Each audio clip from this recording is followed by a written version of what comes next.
한국 바이오 산업의 스와트 환경과 국제 마케팅 전략에 대해서 설명을 드리도록 하겠습니다.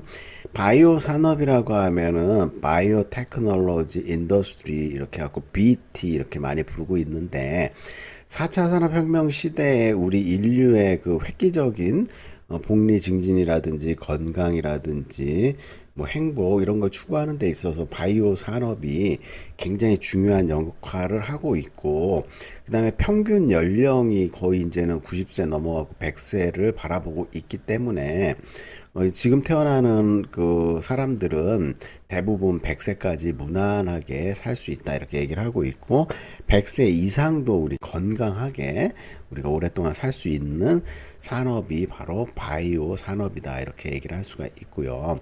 우리나라 바이오 산업의 강점과 약점, 기회와 위협에 관련된 내부와 외부 환경에 대해서 좀 설명을 드리고, 이 자료는 부경대학교 대학원의 안성희 선생님의 자료를 바탕으로 수정 보완 업그레이드 설명을 좀 드리도록 하겠습니다. 목차는 바이오 산업이란 무엇이고, 국내 바이오 산업의 전망이라든지 한국 바이오 산업의 스와트 환경, 스와트 환경을 바탕으로 한국 바이오 산업의 마케팅 전략을 도출하고 마무리 짓고 설명을 하겠습니다.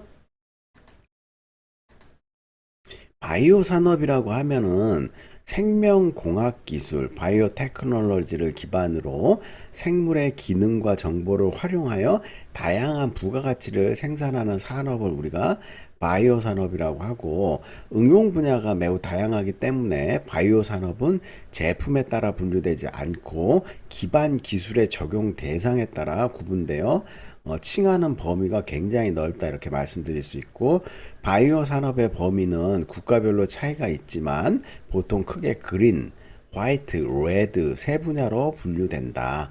그래서 이런 건 유럽의 기준에 의한 분류로 말씀을 드릴 수가 있고, 국내에서는 산업통상부의 기준에 따라 8개의 대분류로 나눠지며 총 51가지의 중분류로 바이오 산업 분류 체계가 정해져 있다 이렇게 얘기를 할 수가 있고요.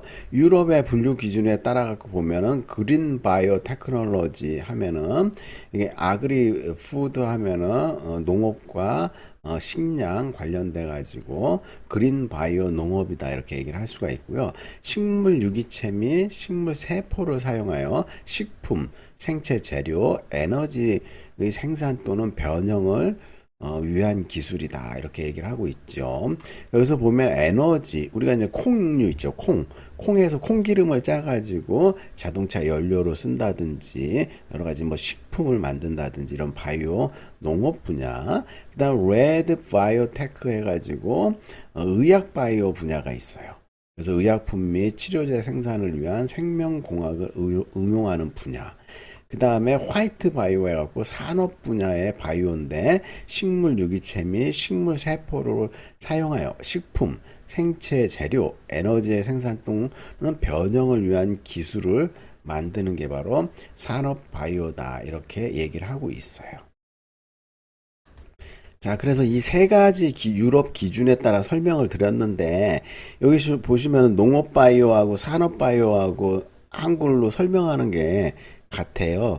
그래서 영문을 이렇게 보면 산업 바이오는 이 농업 바이오랑 비슷하지만은 산업적 측면의 목적을 가지고, 그러니까 바이오 연료라든지 바이오 재료라든지 이런 것들을 활용해 가지고 산업적 측면에서 하는 바이오 산업이다 이렇게 구분을 특징 지어서 할 수가 있어요. 다음으로 이제 국내 바이오 산업을 좀 전망을 해보자면은, 우리나라의 바이오 산업 시장은 2015년 이후 연평균 성장률이 9.5%의 성장률을 보였고, 한국 산업 마케팅 연구소는 향후 바이오 산업이 2022년에는 2019년에 비해서 42.4%가 확대될 것으로 전망도 했고, 특히 바이오 의료기기, 바이오 서비스, 바이오 의약, 바이오 화학 에너지 순으로 크게 증가할 것이라고 전망을 하고 있는데 2019년 말에 우리가 코로나 사태가 터져갖고 시작을 해갖고 2020년에 정점을 이루고 계속해갖고 코로나가 정복이 안 되고 있는데 이거에 따라 갖고 2019년도부터 우리나라의 마스크 산업이라든지 진단시약 있잖아요. 그 대표적인 기업으로 시젠이라는 코스닥 기업 같은 경우에는 주가가 굉장히 많이 오르고 그랬었죠. 그래서 지금 그 바이오 산업이 여러 가지 이제 전염병 사태로 인해 가지고 더 각광을 받고 중요한 산업이 되고 있죠. 국내 바이오 산업은 그린 바이오와 화이트 바이오의 경우 대기업을 중심으로 전통적으로 성장해 왔으나 레드 바이오의 경우 최근 늘어나는 벤처 기업을 필두로 성장하고 있다. 화이트 바이오의 경우 정부는 주력 산업인 자동차, 섬유, ICT와 연관을 지원을 하고 있으나 신규 사업의 지원이 많이 이루어지지 않고 있다. 그래서 바이오 같은 경우도 자동차라든지 섬유, 그 인터넷 정보 통신 기술과 연결을 시키려고 하는데 자동차에서도 뭐 생체 인식 뭐 지문으로 해가지고 열다든지 그 다음에 입에서 술 냄새가 나면 시동이 안 걸리게 한다든지 그 다음에 자동차 운전 중에 심박동수라든지 그 다음에 호흡 유무, 체온, 뭐 이런 그 의학에 관련된 것들을 다 활용을 해가지고 센서 기술로 실시간으로 우리가 파악도 할 수가 있고 섬유에도 바이오 기능을 넣은 섬유들, 그 다음에 바이오 제품을 이용한 의류 생산이라든지 그다음에 바이오에 관련돼 갖고 정보통신 기술의 활용 이런 것들이 많이 이루어지려고 하고 있죠. 코로나19 확산으로 국내 전반적인 산업 활동이 침체된 가운데 바이오 산업은 바이오 시밀러 및 미국에서 시장 점유를 확대하였고 코로나 진단 키트를 국내 70개 이상의 기업이 수출하여 성과를 도출하고 있다. 그래, 앞서 이제 진단키트 시장의 시젠이라는 그 대표적인 기업뿐만 아니라 우리가 이제 코 속에 면봉 같은 거 집어넣어 가지고 채취하는 그런 기술 업체들 이런 것들이 굉장히 폭발적으로 성공을 했죠. 그럼 여기서 말하는 우리가 바이오 시밀러라는 개념을 좀 파악해 둘 필요가 있는데 동등 생물의 의약품이라고도 불리며 특허가 만료된 바이오 의약품에 대한 복제약을 지칭한다. 그 스위스라든지 그다음 미국 제약회사들이라든지 유럽의 그 제약회사들이 그 특허가 만료된 바이오 의약품에 대한 복제약을 만드는 게 바로 바이오 시밀러다 이렇게 얘기를 할 수가 있죠. 그래서 이 바이오 시밀러 중에 뭐 이런 대표적인 게 바이오 아스피린이라든지 뭐 이건 특허권 다 이제 공개가 돼갖고 누구나 복제약 만들어가지고 사용할 수가 있죠. 그래서 이런 복제약 만드는데 우리나라도 강점이 있지만은 뒤에 얘기하겠지만은 인도 이런 데가 이제 바이오 시밀러의 굉장히 강국이다 이렇게 얘기를 할 수가 있어요. 다음으로 이제 국내 바이오 산업을 좀 수치를 갖고 전망을 해보자면은 레드 바이오 산업에 집중적으로 이루어지고 있고 그다음 그린 바이오 및 화이트 바이오의 경우 대기업을 중심으로 전통적으로 성장해왔으나 레드 바이오의 경우 최근 늘어나는 벤처 기업을 필두로 급성장을 하고 있다. 그다음 바이오 경제 연구센터의 심층 분석 자료에 따르면 국내 바이오 수출은 2024년에 15조 6천억 원까지 증가할 것으로 예상하고 최근 10년간 바이오 의약품 위탁 생산, 그러니까 CMO라고 하는데 위탁 생산의 수출 영향이 클 것으로 보이고 그다음에 성장하는 바이오 산업의 큰 비율을 레드 바이오가 차지하고 있기 때문에 본 PPT는 레드 바이오 산업에 초점을 맞춰 분석을 하는데 연평균 성장률이 7.22% 정도로 증가할 것이라고 한국 마케팅 연구소 산업 마케팅 연구소에서 설명을 이렇게 좀 추정을 하고 있는 자료가 있어요.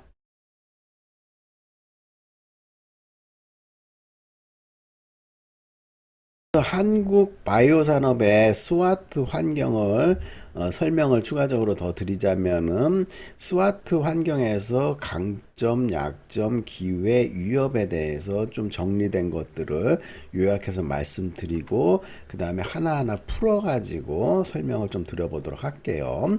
스와트 환경에서 보면 첫 번째로 강점 요인으로서 가파른 R&D 기술 성장 속도와 대규모 바이오 생산 공장을 통한 생산 단계의 경쟁력을 확보할 수가 있고 우리나라 두터운 중소 벤처기업층들이 있다 이렇게 얘기를 할 수가 있어요. 약점으로는 R&D 투자 금액이 선진국에서 좀 부족한 편이고 미흡한 글로벌 네트워크라든지 바이오 시밀러 등 특정 분야의 쏠림 현상이 심한 게 약점이고 기술 및 경험이 유럽이라든지 미국에 비해서 좀 약한 게 단점이다 이렇게 얘기를 할 수가 있죠. 앞에서 얘기했다시피 바이오 시밀러는 복제약을 대량 생산하는 것들을 말씀드릴 수가 있고 우리나라의 뭐 수원의 공장이라든지 삼성 바이오로직스라든지 셀트리온 이런 기업들이 지금 이런 것들을 대기업 특정 쏠림 현상이 좀 심하다. 그 다음에 기회 분야로는 외부 환경에서 코로나19로 인한 관심 및 투자가 폭발적으로 증가했고 아웃소싱의 증가, 고령화에 따른 여러 가지 의약품에 대한 수요 확대, 기술 진보에 대한 기회를 우리가 활용할 수가 있고요. 위험 요인으로는 중국이라든지 인도 신흥국의 바이오가 급성장을 하고 있고 특히 바이오 시밀러가 인도 이런 데서는 대량 생산하고 있거든요. 그래서 시장의 레드 오션화, 그 치열한 경쟁화가 이루어지고 있고 국가별로 의료법의 차이로 인한 걸림돌이 있다. 우리나라 같은 경우는 규제라든지 이런 것들이 굉장히 엄격하게 선진국 수준에서 적용하고 있는데 중국이라든지 인도 같은 경우는 지금 발전 단계에 있기 때문에 규제나 이런 것들 하나하나 만들어 나가고 있는 상황이기 때문에 그만큼 경쟁력이 우리나라가 좀 규제 분야에 있어서는 좀 약하다 이렇게 얘기를 할 수가 있죠. 강점 분야를 좀 더 자세히 설명을 드리자면 디지털 헬스케어나 위탁 생산, 바이오 시밀러 분야 등에서는 점점 국제 시장 비중을 늘려나가고 있고 대량 생산을 해가지고 해외 생산 시장 거점을 많이 만들고 있어요. 대기업들이. IT 인프라가 잘 갖춰져 있어갖고 IT 산업을 기반으로 한 의료 AI 기술 성장 잠재력이 충분히 높고요. 단일 의료 보험 시스템으로 빅데이터를 보유하고 있다는 것 또한 강점으로 활용하고 있는데 이런 빅데이터를 익명으로 처리해 가지고 많이 활용할 수 있어야 되는데 지금은 이제 법적 규제나 이게 사용하는데 그래도 아직까지는 까다롭다 이렇게 얘기를 할 수가 있고요. 성장하는 바이오 시밀러 산업을 위한 대규모 바이오 생산 공장을 보유하고 있고 규모의 경제를 통한 원가 경쟁력을 확보하기가 용이하다. 현재는 이렇게 얘기할 수가 있고 세계 바이오 의약품인 위탁 개발 생산 시장은 2021년 기준으로 향후 5년간 연평균 14.0%로 성장할 것으로 기관에서 예측을 하고 있어요. 다음으로 한국 바이오 산업의 약점에 대해서 설명을 드리자면은 국내 바이오 의약품 산업을 주도하고 있는 삼성 바이오로직스의 항체 의약품 중심 사업 구조도 약점으로 이제 지적이 되고 있는데 글로벌 시장에서 경쟁력을 가지기에는 사업의 범위가 좁고 얇다 이렇게 얘기를 할 수가 있죠. 그 다음에 신약 개발에 소요되는 천문학적 비용과 시간에 비해 국내 전체 바이오 벤처 투자액은 터무니없이 선진국에 비해서 적고 정부가 바이오 R&D 투자는 1,000억 원에 불과하며 이는 미국이 약 34조 원, 일본에 3조 5천억 원을 투자하는 게 비하면은 굉장히 적다 이렇게 얘기를 할 수 있고 국내 민간 부분의 R&D 투자는 더욱 열악하다. 그래서 우리나라 이제 제약회사들이 굉장히 이제 많이 있는데 이 제약회사들의 수익원이 주로 어디서 나오냐면은 건강보조식품이라든지 감기약 종류 있죠. 더욱더 약품 개발이라든지 신약 개발에 투자를 많이 해가지고 새로운 신약 R&D 투자를 늘려야 될 필요가 있다. 그리고 신약 한번 개발하면 이 고부가가치는 엄청나게 부가가치가 높지요. 그래서 부족한 자본은 결국 부족한 경험으로 이어지고 글로벌 신약 완성품을 출시한 한국 기업이 전무한 것이 문제가 되고 있고 바이오 시밀러 등 몇몇 영역에서만 집중되어 있는 투자 분위기는 장기 성장 측면에서 약점이 될 수 있다. 내수 시장 규모가 좀 작은 것도 문제고 규모의 경제 달성이 쉽지 않아 해외 시장 진출이 필수적이고 글로벌 제약사가 없어 유통 판매가 쉽지 않다. 그래서 이런 글로벌 제약사로 넘어가기 위해서 이렇게 한국 바이오로직스라든지 셀트리온 이런 데라든지 우리 대학 기업들이 좀 많이 성장을 할 필요가 있고요. 이건 뭐 우리가 사례로 한미약품이라든지 뭐 다양한 기업들 종근당이라든지 유한양행 기존에 뭐 이제 연구를 많이 했는데 이런 사례 그 연구 대상 기업 중에 뭐 유한양행 같은 경우에는 윤리경영이라든지 사회기열 환원이라든지 뭐 전임 회장에 대한 연구 이런 것들은 많이 되어 있지만은 실질적으로 이제 바이오 산업이 성장하는 경쟁력에 대해서는 크게 연구가 많이 되어 있지 않아요. 그 다음에 외부 그 기회 요인으로서는 세계적 고령화의 흐름이라든지 고령화 사회가 지속되면 수요 증가와 더불어 정부 정책적 지원 흐름이 시장에 친화적으로 변화하고 있다. 세계 최고 수준의 IT 산업과 연계한 디지털 바이오 산업의 성장이라든지 한국은 전 국민이 의료 건강보험에 가입되어 있어 빅데이터 수집하기가 용이하다 이렇게 얘기할 수가 있고 바이오 의약품 시장의 아웃소싱의 보편화 및 바이오 위탁 생산에 있어서 선점한 경쟁 우위를 바탕으로 다국적 임상시험 대행과 제휴를 통해 해외 임상 역량 강화 등 이를 통한 글로벌 네트워크 구축 가능성이 증대되고 있다 이렇게 얘기를 할 수가 있어요. 마지막으로 이제 위험 요인을 보면 대규모 내수 시장을 확보한 중국 및 인도의 거센 추격 때문에 위상 유지가 쉽지 않고 특히 중국은 지난 수년간 급격한 성장을 통해 의약품 소득층이 늘어난다. 그래서 중국이 옛날부터 이제 한약재부터 해갖고 전통 의약품이 많이 발달했는데 이걸 좀 위생적이고 과학적으로 계속 투자를 해가지고 중국 자체에서도 이번에 코로나 그 사태 때 발빠르게 자기네들끼리 백신도 만들고 막 이렇게 얘기를 했죠.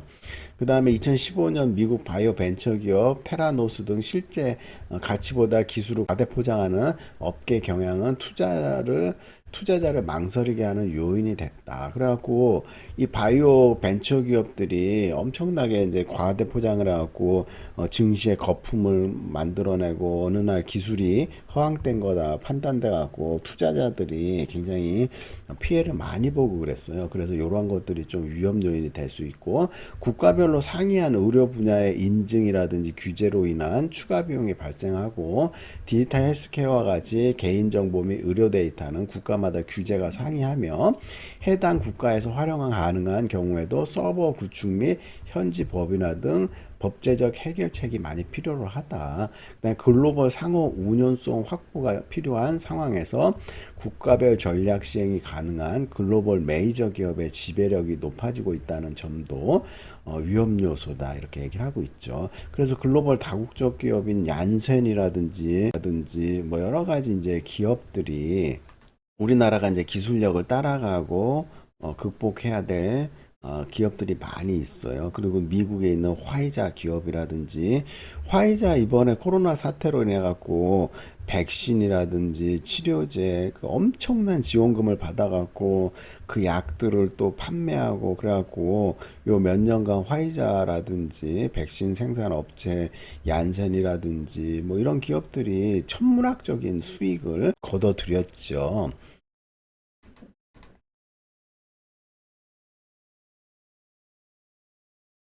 국제 마케팅 목적을 설정하기 위해서 아웃소싱이 활발해지고 있는 현지에 공장을 설치하여 유통하지 않아도 되는 바이오 산업의 특성상 생산 기지의 확보와 같은 목적보다는 네트워크 구축을 통한 범세계적 마케팅을 필요로 한다. 이 말이 뭔 말이냐면은 아웃소싱이 굉장히 활발해가지고 우리가 이제 인도에 있는 공장에다가 그 뭐 예를 들어 갖고 의약품을 만들어 달라고 위탁 요청을 할 수가 있고요.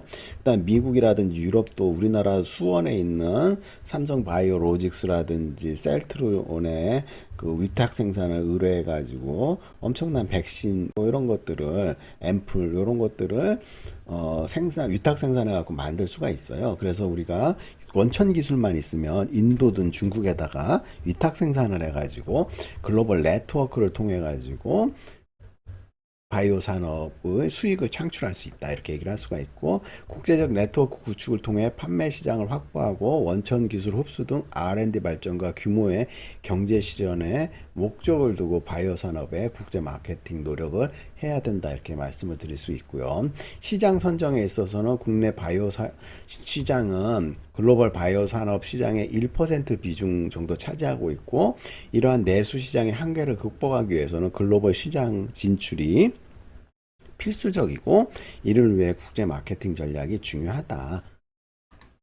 범세계적인 바이오 산업의 특성상 특정 국가별로 마케팅을 할 필요는 없지만, 시장 규모가 크고 구매자들의 경제력이 보장되어 있는 미국 시장을 선택해가지고 선택과 집중적으로 교두보를 확보할 필요가 있다 이렇게 말씀드릴 수도 있고, 특히 보스턴 바이오 클러스터에는 신약 개발에 필요한 연구 개발 사업화 관련 주요 기관들이 모여 있어 글로벌 신약 개발 트렌드에 대응하기 쉽고, 이미 네트워크가 구축되어 있어 리소스 확보가 용이하다.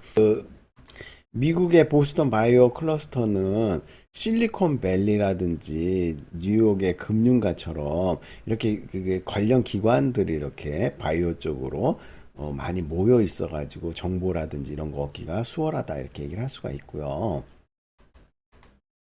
다음에 이제 국제 마케팅 전략을 수립하기 위해서는 제약 바이오 산업에서는 지리적 위치와 원천 기술 역량, 개발 인프라 측면에서는 미국의 시장과는 현격한 차이를 보이고 있는 게 현실이기 때문에, 미국의 유명 제약 회사들 예처럼 판매 마케팅보다는 R&D에 예산 투입을 집중하여 하이 리스크 하이 리턴의 특성이 강한 레드바이오 산업은 의약품이라든지 신약 이런 데서 우위를 점할 필요가 있고, 국내 바이오 산업의 강점으로 꼽히는 인공지능이라든지 디지털 헬스케어 등 수출 경험을 확보하고 있는 선정 가능성이 있는 시장을 강화하여 국제 시장의 비중을 늘려나가야 할 필요가 있고요. 이외에도 위기 요인으로 평가되고 있는 글로벌 규제 해결을 위해 국가 간 인증이라든지 규제 정보를 지속적으로 업데이트하고 글로벌 및 현지 기업과의 협업을 통해 네트워크를 높여가야 한다 이렇게 얘기를 할 수가 있어요. 그 다음에 미국 현지와의 네트워크를 구축하면서도 아시아 시장의 급속한 성장을 염두에 두지 않으면 안 되는 상황이다. 따라서 향후 성장할 시장에 대한 꾸준한 관심이 필요하고, 범세계적인 파트너십에 국내 바이오 기업들이 적극적으로 임해야 된다. 디지털 헬스케어와 같은 바이오 산업은 어느 정도의 경쟁력을 보장하고 있으나 국가별 규제를 해결할 방법을 찾아야 하고, 이 또한 국가적 네트워크를 통해 대응할 필요가 있다. 디지털 시대에 맞춤 산업인 의료정보와 같은 개인정보를 보호할 강력한 방안을 구축해 두어야 한다. 계속해서 그 바이오 산업은 높은 부가가치 가능성을 잠재한 시장이고, 규모의 경제가 용이하지 않은 내수 시장의 한계를 극복하기 위해서는 해외 시장 진출이 필수적이다 이렇게 얘기를 할 수가 있고, 벤처기업이 다수인 바이오 산업의 특성을 위해서는 R&D 투자를 통해 미국, 이스라엘 등과 같은 메이저 시장과의 기술 차이부터 줄여 나가야 되고, 바이오 시밀러 시장에서 셀트리온이라든지 삼성 바이오로직스 같은 대기업의 비중을 차지하고 있는 것은 맞으나 점차 바이오 시밀러가 아닌 자체 제약 신약 시스템을 구축할 필요가 있다 이렇게 말씀드리고, 거대 시장인 미국 시장 진출을 통해 현재 바이오 산업을 주도하고 있는 미국 시장에 들어감으로써 초국가적인 네트워크로 구축할 필요가 있고, 국가별로 바이오 산업에 대한 법률이 다르기 때문에 메이저 시장에 속해 있는 것이 중요하다. 그 다음 하이 리스크 하이 리턴의 특성을 감안하여 국내 영업 마케팅 중심의 사업 모델보다는 위험하더라도 국제 시장에 뛰어드는 것이 향후에 큰 성장의 가능성을 가지고 있다. 그럼에도 부족한 R&D 투자를 위해 미국의 벤처 캐피탈을 잘 활용할 필요가 있고, 한국의 R&D는 빠르게 성장하고 있으나 미국의 VC가 국내 기업에 투자한 금액이 거의 없기 때문에 미국의 VC를 끌어오는 것이 중요하다. 벤처 캐피탈. 전문 인력을 필요로 하는 기술적 지식 기반 산업인 만큼 바이오 산업에 대한 장기적인 R&D 투자가 중요하다. 이렇게 마무리를 지을 수가 있고, 요 자료들에 대한 참고 문헌은 여기 정리를 해가지고 그 출처들이 쭉 나와 있으니까 올려드리도록 할게요. URL들을 확인해가지고 각 항목별로 활용해 둘 필요가 있고요. 자, 오늘은 그 바이오 산업에 대해서 스와트 환경과 국제 마케팅 분야 정리를 해갖고 설명을 드렸어요. 그래서 화이트 바이오 산업, 레드 바이오 산업, 그린 바이오 산업 등 다양한 바이오 산업의 측면들에 대해서 알아봤고, 워낙에 이제 R&D 투자 비율이 크고, 그다음에 고령화, 그다음에 장수 사회를 가면서 이 바이오 산업이 굉장히 고부가치 산업이다 이렇게 얘기를 할 수가 있죠. 그래서 이쪽 분야의 마케팅 전략을 잘 활용해 갖고 우리나라가 한류 산업과 마찬가지로 바이오에 있어서도 한류 열풍을 일으킬 수 있는 경쟁력을 쌓았으면 좋겠네요. 수고하셨습니다.